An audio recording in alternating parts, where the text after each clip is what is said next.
வணக்கம். இன்னைக்கு நம்ம வகுப்புல ஒரு இலக்கண பகுதி பார்க்க போறோம். அந்த இலக்கண பகுதி எது அப்படின்னா தொகை நிலை தொடர் அப்படின்னு சொல்லிட்டு, இந்த தொகை அப்படிங்கிறதுக்கு இன்னொரு வார்த்தை என்ன அப்படின்னா தொக்கி அப்படின்னு சொல்லி.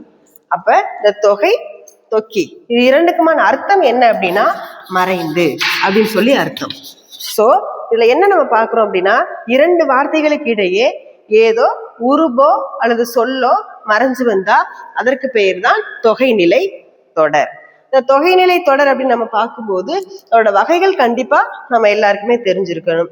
வகைகள்னு சொல்லும் போது வேற்றுமை தொகை, வினைத்தொகை, உவமை தொகை, உம்மை தொகை, பண்பு தொகை, அன்மொழி தொகை அப்படின்னு சொல்லிட்டு இந்த தொகைநிலை தொடர் 6 வகையாக பிரிக்கப்படுது. இதுல என்ன அப்படின்னு ஃபர்ஸ்ட் நம்ம பார்க்கிறது வேற்றுமை தொகை. வேற்றுமை அப்படின்னு நம்ம சொல்லும் போது வேற்றுமை மொத்தம் 8. வேற்றுமை பார்க்கும்போது மொத்தம் 8 வகையா பார்க்கப்படுது. இந்த 8 வேற்றுமையில உறுப்புகள் 6 வேற்றுமைக்கு மட்டும்தான் இருக்குது. அது எதுக்கு அப்படின்னா 2ஆம் வேற்றுமை, 3ஆம் வேற்றுமை, 4ஆம் வேற்றுமை, 5ஆம் வேற்றுமை, 6ஆம் வேற்றுமை, 7ஆம் வேற்றுமை அப்படின்னு சொல்லிட்டு இந்த 6 வேற்றுமைக்கு மட்டும்தான் உறுப்புகள் இருக்கு. அப்ப ஐ, ஆல், கு, இன், அது, கண் அப்படின்னு சொல்லிட்டு தான் இந்த 6 உறுப்புகளும் சொல்லப்படுது. அப்ப முதல் வேற்றுமை 8ஆம் வேற்றுமை அப்படின்னு சொல்லி பார்க்கும்போது அதுக்கு உறுப்புகள் கிடையாது. அதை எழுவாய் வேற்றுமைன்னு சொல்லுவாங்க. இன்னொன்னு 8வது வேற்றுமைய விழி வேற்றுமைன்னு சொல்லுவாங்க. அப்ப இப்ப நாம வேற்றுமை தொகையா பார்க்கும்போது ஐ எந்த 2 சொற்களுக்கு இடையே மறைந்து வருதோ அது 2ஆம் வேற்றுமை தொகை. அப்ப இதுக்கு எடுத்துக்காட்டு நம்ம பார்த்தோம் அப்படின்னா வீடு கட்டினான் அப்படின்னு சொல்லி இப்ப நாம பார்க்க போறோம். இந்த வீடு கட்டினான் அப்படின்னு சொல்லும் போது இந்த வீட்டுக்கு இடையிலையும் இந்த கட்டினான் அப்படிங்கிற இந்த 2 வார்த்தைகளுக்கு இடையே உறுப்பு ஏதோ ஒண்ணு மறைஞ்சு வந்திருக்கு. ஏன்னா இந்த விரிச்சு பார்க்கும்போது வீட்டை கட்டினான் அப்படின்னு சொல்லிட்டு தான் வரும். அப்ப வீட்டை கட்டினான் அப்படிங்கிறதுல ஐ வீட்டை கட்டினான்ல வெளிப்படையா வருது, வீடு கட்டினான்ல மறைஞ்சு வருது. அப்ப இது மறைஞ்சு வரனால இந்த வீடு கட்டினான் அப்படிங்கிறது 2ஆம் வேற்றுமை தொகைக்கான சரியான எடுத்துக்காட்டாக இந்த இடத்துல அமையுது. அதே மாதிரிதான் 3ஆம் வேற்றுமை உறுப்பு ஆள். அப்ப இந்த ஆள் அப்படிங்கிறது 2 சொற்களுக்கு இடையே மறைஞ்சு வந்தா அது 3ஆம் வேற்றுமை தொகை. அப்ப 3ஆம் வேற்றுமை தொகைக்கு நம்ம எடுத்துக்காட்டு பார்த்தோம் அப்படின்னா அவன் எழுதினான் அப்படின்னு சொல்லி நம்ம பார்க்கலாம். இந்த அவன் எழுதினான் அப்படிங்கிறத நம்ம வெளிப்படையா விரிச்சு பார்த்தோம் அப்படின்னா அவனால் எழுதப்பட்டது அப்படின்னு சொல்லிதான் வரும். அப்போ அவனால் எழுதப்பட்டதுல கூடிய ஆள் அப்படிங்கிறது அவன் எழுதினான் அப்படிங்கிற எடுத்துக்காட்டுல மறைஞ்சு வருது. அப்படி மறைஞ்சு வரனால அது 3ஆம் வேற்றுமை தொகை. அப்போ 4ஆம் வேற்றுமை உறுப்பு எது? கு.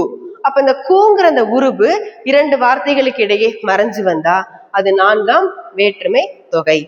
எடுத்துக்காட்டு பள்ளி சென்றான் அப்படின்னு நம்ம சொல்லி பார்த்தோம் அப்படின்னா அதை விரிச்சு பள்ளிக்கு சென்றான் அப்படின்னு சொல்லி நம்ம ஆக்கலாம்.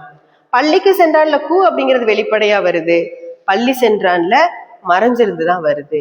அப்ப கூ அப்படிங்கிறது பள்ளி சென்றான் அப்படிங்கிற எடுத்துக்காட்டுல மறைஞ்சு வர்றனால அது 4ஆம் வேற்றுமை தொகையாக பார்க்கப்படுது. அப்போ 5ஆம் வேற்றுமை தொகை அப்படின்னு நம்ம பார்த்தோம் அப்படின்னா இன்னுங்கிறது 5ஆம் வேற்றுமை உறுப்பு. அப்ப 2 வார்த்தைகளுக்கு இடையே ஐங்கிற உறுப்பு மறைஞ்சு வந்துச்சு அப்படின்னா அது 5ஆம் வேற்றுமை தொகை அப்படின்னு நாம சொல்லலாம். எடுத்துக்காட்டா பறவை கால் அப்படின்னு சொல்லி நம்ம எடுத்துக்காட்டு பார்த்தோம் அப்படின்னா பறவையின் கால் அப்படிங்கிறதுதான் இதோட உண்மையான விரிவாக்கம்.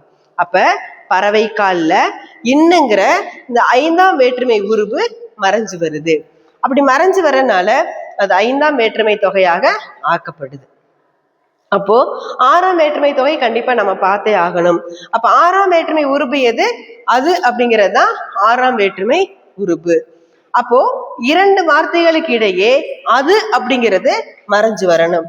அப்ப அதுங்கிறது மறைஞ்சு வர்ற மாதிரி நம்ம பார்த்தோம் அப்படின்னா அவன் புத்தகம், இதான் ஒரு எடுத்துக்காட்டு. அப்ப 6ஆம் வேற்றுமை தொகைக்கு எடுத்துக்காட்டு அவன் புத்தகம் அப்படின்னு நம்ம பார்த்தோம் அப்படின்னா நம்ம அதை விரிச்சு பார்த்தோம், வெளிப்படையா பார்த்தோம் அப்படின்னா அவனது புத்தகம் அப்படிங்கிறதா அதோட விரிவாக்கம். ஆனா அவன் புத்தகத்துல அது அப்படிங்கிறது மறைஞ்சு வரனால அது 6ஆம் வேற்றுமை தொகை அப்படின்னு நாம சொல்லலாம். அப்போ அடுத்து 7ஆம் வேற்றுமை உருபு எது? கண். அப்ப கண்ணுங்கிற உருபு 2 வார்த்தைகளுக்கு இடையே மறைஞ்சு வந்தது அப்படின்னா அது 7ஆம் வேற்றுமை தொகை. எடுத்துக்காட்டு அறிவு திறந்தான்.